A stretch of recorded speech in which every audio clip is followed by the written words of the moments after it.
Lyddie, Chapter 19, Diana.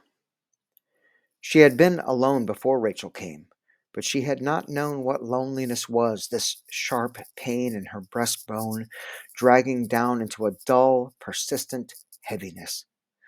My heart is heavy, she thought. It's not just a saying, it is what is heavy, a great stone lodged in my breast, pressing down my whole being. How can I even stand straight and look out upon the world? I am doubled over into myself, and for all the weight, find only emptiness. Workdays dragged by with nothing to look forward to at the evening bell. Rumor had it that the corporation had slowed the clocks to squeeze even more minutes out of the long summer shift. From time to time, she wondered why she was working so hard now that the farm was sold and Rachel and Charlie lost to her. She brushed the question aside. She worked hard because work was all she knew, all she had. Everything else that had made her know herself as Lyddie Worthen was gone. Nothing but hard work, so hard that her mind became as calloused as her hands. Work alone remained. She fell into bed exhausted and only felt the full burden of her grief in dreams, which, determined as she was, she could not control. The weavers at the Massachusetts Corporation had all refused the agent's demand that they each tend 4 looms and take a piece rate reduction as well. They signed a pledge in defiance, and none of them backed down. The word went like a whispered wave through the Concord weaving room. Not a girl has backed down, not a one. Diana should have been elated. Wasn't it a victory for the association? But when Lyddie was finally able to rouse herself from her own pain, she saw that Diana's face was drawn, the expression grim and set. Since Rachel had gone, whenever Bridget or Diana had tried to reach out to her, she had shaken them off. No one could understand her loss, she was sure. She did not have the strength to bear their vain attempts to comfort. And suddenly, it was mid-July, and Lyddie realized that Diana was still at work, looking more sickly by the day. It was more than the heat of the weaving room. She's worried, Lyddie thought. She's sore troubled, and I, so bent on my own trial, never took it to mind. Lyddie tried to speak to Diana on the stairs, but she seemed hardly to hear the greeting. Are they threatening her with dismissal, with blacklisting? A chill went through Lyddie. She thought she had nothing else to lose, but suppose Diana was to go. Diana, the one person who, from her first day on, had treated her like a proper person, the only one who had never laughed at Lyddie's queer mountain speech or demanded that she change her manners or her mind. All the girls took their burdens to Diana.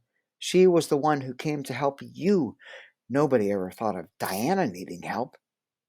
She's ill, like Betsy and Rachel and Prudence and a host of others, Lyddie thought. She's worked here too long and too hard.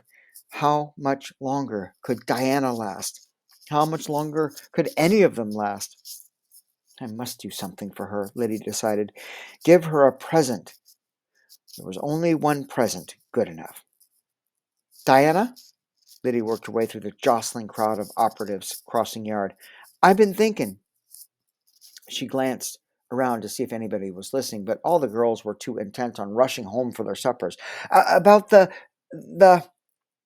Even now that she had made up her mind, she couldn't quite bring herself to speak the forbidden word in the very courtyard of the corporation. She took a breath. I've been thinking on signing. The older girl turned to her and put her hand on Lyddie's sleeve. Well, she said, and Lyddie couldn't quite make out the rest in the clamor of the yard, but it sounded something like, well, we'll see, as Diana let herself be carried away in the rushing stream of operatives. But I mean it, thought Lyddie. I mean it. Early in the spring, she had known that there were girls in her own house secretly circulating the petition, but now that she had made up her mind to it, she wanted to do it for Diana. How could it be a true present otherwise? After supper, she put on her bonnet and went to Diana's boarding house. She asked one of the girls in the front room of number 3 for Diana. Diana Goss, the girl asked with a sneer. It's Tuesday. She'll be at her meeting. Oh. The girl looked her up and down as though memorizing her features. Maybe the girl was a corporation spy. Stare her down, Lyddie told herself. The other was shorter than she, so when Lyddie stood tall and looked down into her eyes, the girl shifted her gaze. It's at their reading room on Central Street. She glanced back at Lyddie. The sneer had returned. Number 76. All are welcome, so I'm told. In for a penny, in for a pound, thought Lyddie, and made her way into town. The meeting had already begun. Someone was reading minutes. The 40 or so girls crowded into the small room looked almost like a sewing circle. So many of the girls were doing mending or needlework. Hello, the young woman who seemed to be in charge interrupted the secretary's droning. Come on in. Lyddie stepped into the room, looking about uncertainly for a chair. To her relief, she saw Diana getting up and coming toward her. You came, she said, her tired features relaxing into a smile. It reminded her of that first night when she had gone to see Diana, except then Diana had looked lovely and full of life. She took Diana to a place where there were 2 vacant chairs and sat beside her while the meeting carried on. It was hard for Lyddie to follow the discussion. They were planning something for some sort of rally at the end of the month. She kept waiting for someone to mention the petition so she could declare herself ready to sign, but no one did. At the first curfew bell, the woman in charge pronounced the meeting adjourned until the following Tuesday, and the girls broke into a buzz, gathering their sewing things together and putting on bonnets to leave. The woman who had been in charge came over to where Lyddie was standing with Diana. She stretched out her hand. I'm Mary Emerson, she said. Welcome. I think this is your first time with us. Lyddie shook the woman's hand and nodded. This is my friend, Lydia Worthen, Diana said. She's thinking about joining us. Miss Emerson turned expectantly to Lyddie. I come to sign the petition, Lyddie said. The woman cocked her head, seemingly puzzled. What was the matter with her? The one to ask for 10-hour workdays. Why was she explaining the petition to a leader of the movement? It was crazy. Maybe next year, Diana was saying quietly. No, I made up my mind to it. I want to do it now, tonight. But we've already submitted it, Miss Emerson said. We had to, before the legislature recessed for the year. She had at long last made up her mind to do it, and now it was too late. But next year, Diana repeated. You can put your name in the very first column if you like. Yes, said Miss Emerson brightly. That's our motto. We'll try again. Since 4,000 names didn't convince them, next year we'll have to get 8. She gave Lyddie the kind of encouraging smile a teacher gives to a slow pupil. We'll need all the help we can get.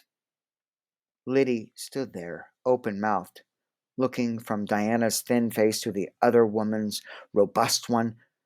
Too late. She'd come too late. She was always too late. Too late to save the farm. Too late to keep her family together. Too late to do for Diana the only thing she knew to do. We'd better get you back to number 5, Diana was saying, like she was some helpless child who needed tending. You wouldn't want to be late. They hurried down the dimly lit streets toward the Concord boarding houses without speaking. Lyddie wanted to explain, to say she was sorry, to somehow make it up to Diana, but she didn't know how to do it. As they neared number 5, Diana broke the silence. Thank you for coming tonight. Oh, Diana, I come too late. You came as soon as you could. I'm always too late to do any good. Lyddie, Diana was hesitating. I'll miss you. What was she saying? I ain't going nowhere. I'll be right here next year and the next. No, I'm the one who will be leaving. But where would you be going? Diana had always said that the mill was her family. Boston, I think. I don't understand. Are you ailing? Lyddie, if I don't leave soon, right away, in fact, I'll be dismissed. It's because of the cussed petition. They're trying to get you. No, not that. I wish it were. They had stopped walking and stood several yards away from the steps of number 5. They both watched the heavy door swing open and glimpsed the light inside as two girls hurried in to beat the final bell. It's because, oh, Lyddie, don't despise me. I could never do that. How could Diana say such a thing? Lyddie, I've been, I don't know, foolish, wicked. What are you talking about? You could never be. Oh, yes. She was silent for a moment, as though sifting the words she needed from the chaff of her thoughts. I'm going to have a child, Lyddie. Oh, what? Her voice had dropped to a stunned whisper. She tried to search Diana's features, but it was too dark to read her expression. Who done this to you? She asked finally. Oh, Lyddie, no one done it to me. Then he'll marry you, eh? He's not free to marry.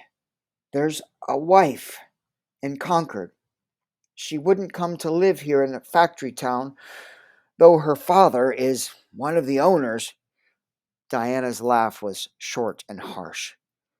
It was that doctor. Lyddie was sure of it. He looked so kind and gentle all the time. But why, what will you do? She could hear now the shrillness in her voice. She tried to tone it down. Where can you go? I've got some savings, and he's determined to help as he can. I'll find work. We'll manage, the baby and I. It ain't right. I'll need to go soon. I can't bring dishonor on the association. Any whisper of this, and our enemies will dance like dervishes with delight. She could hear the grim amusement in Diana's voice. I won't hand them a weapon to destroy us, not if I can possibly help it. How can I help you? Oh, Diana, I've been so blind. She touched Lyddie's cheek lightly. Let's just pray. Everyone has been as blind. I'll write you, if I may, tell you how things go. You've been so good to me. I'll miss you, little Lyddie. The final bell began to clang.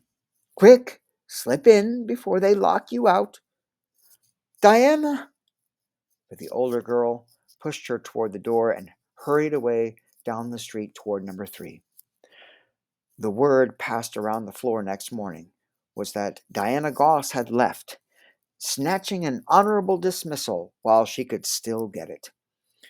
Much more of her radical doings, and she would have been blacklisted. Or so the rumors went.